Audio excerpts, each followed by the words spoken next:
நான் மச்சம் பாவிக்கிறேன் அதை பத்தி பிரச்சனை கிடையாது.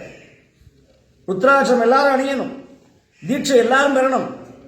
நீங்க எல்லாரும் திருநீரை பூசிக்கொண்டு நீங்கள் சிவபெருமானை வழிபட்டு சிவபுராணம் சொல்லணும். நமச்சிவாய வாழ்க, நாதன் தாழ் வாழ்க, இமைப்பொழுதும் எண்ணஞ்சில் நீங்காதான் தாழ்வாழ்க, கோகழி ஆண்ட குருமனிதன் தாழ்வாழ்க, ஆகமம் ஆகி நின்ற அன்னிப்பான் தாழ்வாழ்க என்கிற இந்த 95 வரிகளையும் நீங்கள் தினந்தோறும் சொல்லணும்.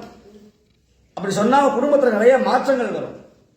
உங்கள் பிள்ளைகள் ஆசிரியராக, டாக்டராக, போலீஸாக உயர்ந்த பதவிக்கெல்லாம் அவர்கள் செல்லுவார்கள்.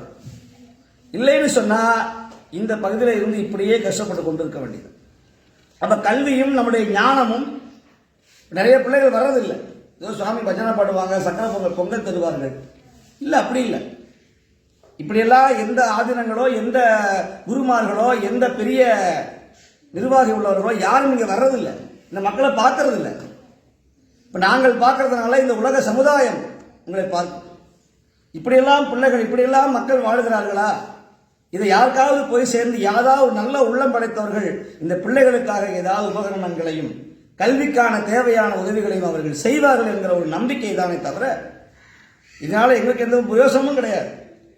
ஆக பிள்ளைகளாகிய நீங்கள் சிவனை வழிபட வேண்டும், திருமுறைகளை ஓத வேண்டும், திருக்குறளை படிக்க வேண்டும் என்று எல்லோரையும் நான் ஆசீர்வாதம் செய்து இந்த விழாவை ஏற்பாடு செய்த நம்முடைய உமா அம்மையார் ஆசிரியர் பெருமக்கள் அவர்களுக்கும்